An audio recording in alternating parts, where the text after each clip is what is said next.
இயேசு கிறிஸ்துவின் நாமத்தினாலே என்னுடைய அன்பின் வாழ்த்துக்கள். காட்ஸ் பிளஸிங் டே, கடவுளின் ஆசீர்வாத நாள் என்ற ஒளித்துக்கு உங்கள் அன்போடு வரவேற்கிற இன்றைக்கான தேவ வார்த்தை நீங்க கேட்டீங்கன்னாக்கா, ஏசாயா 9ஆம் அதிகாரம் 2வது வசனத்துல, இருளில் நடக்கிற ஜனங்கள் பெரிய வெளிச்சத்தை கண்டார்கள், மரண இருளின் தேசத்தில் குடியிருக்கிறவர்களின் மேல் வெளிச்சம் பிரகாசித்ததுன்ட்டு வசனம் இருக்குங்க. நிறைய பேர் இப்போ இருளில் இருக்கிறீங்க. கடன் பிரச்சனைன்ற இருள், அதே போல வேலை இல்லாத பிரச்சனை என்ற இருள். நிறைய பேர் உங்களோட ஃபியூச்சரை குறித்து ரொம்பவே பயப்பட்டு இருக்கீங்க. என்ன பிரதர், இந்த வருஷம் ஃபுல் கடவுள் என்ன நடத்திட்டாரு, ஆனா வரப்போற வருஷம் எப்படி இருக்குமோ எனக்கு ரொம்பவே பயமா இருக்கு. எனக்கு என்னுடைய வாழ்க்கையில ஒரு பெரிய திருப்புமுறை நடக்கணும் அப்படின்னு யோசிச்சுட்டு இருக்கீங்களா? இதுக்கு பெஸ்ட் எக்ஸாம்பிள் நீங்க யாரை எடுத்துக்கணும்னு நீங்க கேட்டீங்கன்னாக்கா, அப்போஸ்தலர் நடவடிக்கையில ஒரு பெரிய திருப்புமுறை ஒருத்தருக்கு நடந்துச்சு. யாருன்னு நீங்க கேட்டீங்கன்னாக்கா, பவுல் தாங்க. அவர் கிறிஸ்தவர்களை சாவடிக்கணும்ட்டு ஒரு இடத்துல இருந்து இன்னொரு இடத்துக்கு போயிட்டு இருக்கிறாருங்க.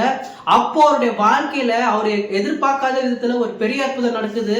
அப்போ அங்க என்ன நடக்குதுன்னு நீங்க கேட்டீங்கன்னாக்கா, இயேசு கிறிஸ்து அவருக்கு தரிசனமாகி அவர் கேட்கிறாரு, சவுலே சவுலே நீ ஏன் என்னை துக்கப்படுத்துகிறாய் அப்படின்னு கேட்கிறாருங்க. நிறைய பேர் உங்களுடைய வாழ்க்கையில நீங்க எதிர்பாராத ஒரு திருப்பு முனை இன்னைக்கு வரப்போகுது.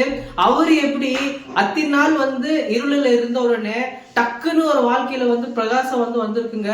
அதே போல உங்களுடைய வாழ்க்கையில இன்னைக்கு ஒரு பிரகாசம் வரப்போகுதுங்க. நான் எல்லாருக்கும் நல்லதுதான் பண்ணிருக்கிறேன் அப்படின்னு யோசிச்சுட்டு இருக்கீங்களா? அந்த மாதிரி பண்ண பவுலே கர்த்தர் அந்த மாதிரி பயன்படுத்தும் போது நீங்க நன்மையை செஞ்சுட்டு இருந்தாக்கா, கர்த்தர் உங்களை மென்மேலும் உயர்த்த போறாரு. நிறைய பேர் பயந்துட்டே இருக்கிறீங்க. எதை குறித்துனாக்கா, என்னுடைய வாழ்க்கையில சைர பலவீனம் இருக்குது, என்னுடைய வாழ்க்கையில எப்பவுமே நான் சோர்வுல தான் இருக்கிறேன், டிப்ரெஷன்ல இருக்கிறேன்.